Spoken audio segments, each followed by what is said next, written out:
कर्जा लेकर उठाकर धन लाकर किसी से नहीं, अपना खुद का हो, वो समर्पित है। तेरा तुझको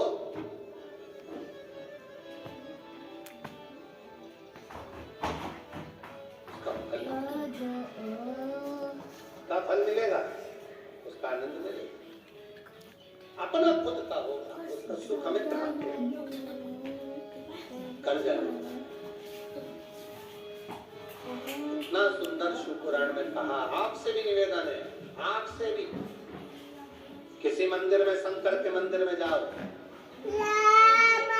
किसी मंदिर में पहुंचो, तुम्हारी जेब में पैसा नहीं है, एक रुपया नहीं है, पड़ोसन से, पड़ोसी से मांगकर आरती में भी मत चढ़ाओ, पड़ोसी से मांगकर भगवान की दान पेटी में भी मत चढ़ाओ। ए जी देना, मैं बाद में दे दूंगी, काका जी देना, मैं बाद में दे दूंगा, मामा जी देना, मैं बाद में। 1 रुपया मांगकर दान पेटी में भी मत चढ़ाओ, आरती में मत चढ़ाओ। तुम्हारे पल्लू में हो तो खोल कर चढ़ा दो, तुम्हारी जेब में हो, पर्स में हो, चढ़ाओ। पर मांग कर पैसा भगवान के सामने किसी से मांगा और भगवान को चढ़ाया, भगवान को स्वीकार नहीं। क्यों स्वीकार नहीं? क्योंकि भगवान को लगता है मेरे दरवाजे पर खड़ा है जगन्नाथ, विश्वनाथ, द्वारकानाथ, बद्रीनाथ, केदारनाथ, सोमनाथ। तो विश्वनाथ के सामने खड़ा है, विश्वनाथ के सामने। एलईडियां चालू करवाइए भाई, पीछे की एलईडियां चालू करवाइए। विश्वनाथ के सामने खड़ा है, और विश्वनाथ के सामने, सोमनाथ के सामने, केदारनाथ के सामने, बद्रीनाथ के सामने, द्वारकानाथ के सामने, जगन्नाथ के सामने खड़ा होकर दूसरे से मांगकर फिर तू दे रहा है। शिव जी कहते हैं लोग मुझे विश्वनाथ कहते हैं, सोमनाथ, केदारनाथ कहते हैं। अगर मांगना है तो तुम मुझसे मांग, तेरी जेब अगर खाली है तो तुम मुझसे बोल। मैं दुनिया को देता हूं तो क्या तुझे नहीं दे सकता? क्या तुझे नहीं दे सकता? ये मांगना है तो मुझसे मांग, मुझसे मांगेगा मैं तुझे दूंगा, दूंगा तब तू समर्पित करना। भगवान से प्रार्थना करो, भगवान ऐसी कृपा करना, ऐसी दया करना। आज इस कथा के पंडाल में बैठकर प्रार्थना करना। तुम जहां टीवी के सामने कथा सुन रहे हो वहां प्रार्थना करना, मोबाइल पर कथा सुन रहे हो तो मोबाइल पर प्रार्थना करना। भोलेनाथ ऐसी करुणा करना, झोली ऐसी भरना कि मेरी जिंदगी में मैं भी ये परशु महापुराण की कथा करवा सकूं, ऐसी कृपा की।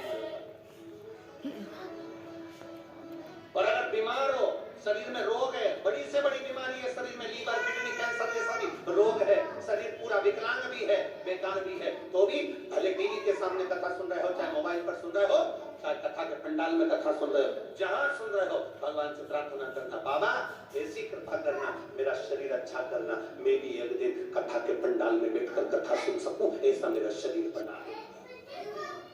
ऐसा शरीर मत बनाना जो पलंग पर पड़ा रहे, सड़ता रहे, बेकार हो जाए ना। शरीर श्रेष्ठ देना। प्रथम सुख निरोगी काया, काया ये प्रथम सुख है संसार का। हमारी काया अच्छी हो, हमारा शरीर अच्छा हो। ढेरों धन पड़ा है, ढेरों पैसा पड़ा है, और बीमारी लग गई शरीर में, और मालूम पड़े वो पैसा किसका? हमने कई करोड़पतियों को देखा है साहब। अभी करोड़पति तो जाने तो, हमने बहुत सारे लोगों को ऐसे ऐसों को देखा है कि महाराज अभी अभी हम क्या वर्णन करें आपको कि इतना करोड़पति लोग जिनकी गाड़ी स्वयं के चार्टर्ड प्लेन, 8-10 बंगले। जब कोई मरता है, मरने के बाद में जो 12वें के दिन पंडित जी पूजन कराते हैं, या 13वें के दिन कराते हैं, या 10वें के दिन कराते हैं, तो उसमें पद दिया जाता है। पद में छाता भी दिया जाता है, चप्पल भी दी जाती है, आसन भी दिया जाता है, लोटा भी दिया जाता है। इधर देते कि नहीं देते वो हमको नहीं मालूम, बोलो सही है कि गलत? उसमें चप्पल और छाता ये बहुत जरूरी होता है। क्यों? क्योंकि इसमें काल होता है, वो काल चला। कभी किसी गुरुद्वारे में गए हो आप लोग? अरे जम के तो बोलो। कभी किसी गुरुद्वारे में दर्शन करने के लिए गए हो? तो गुरुद्वारे में अगर दर्शन करने जाओगे तो वहां आप भोजन करो, लंगर छको, सब कुछ करो। वहां गुरुद्वारे के बाहर या गुरुद्वारे के साइड में बड़े बड़े व्यक्ति भी तुम्हारे पाँव की पादुका खुला है की सेवा करते हैं कि साहब यहाँ जूता रख दो, यहाँ चप्पल रख दो, यहाँ उठा कर दे देंगे। उसका कारण क्या है? उसका केवल एक कारण है, जो पादुका की सेवा कर रहा होता है, आए हुए भक्तों की चप्पल की सेवा कर रहा होता है, वो अपने काल को, अपने दुख को, अपने कष्ट को सब मिटा बैठता है, उनके चरण की रज को प्राप्त कर।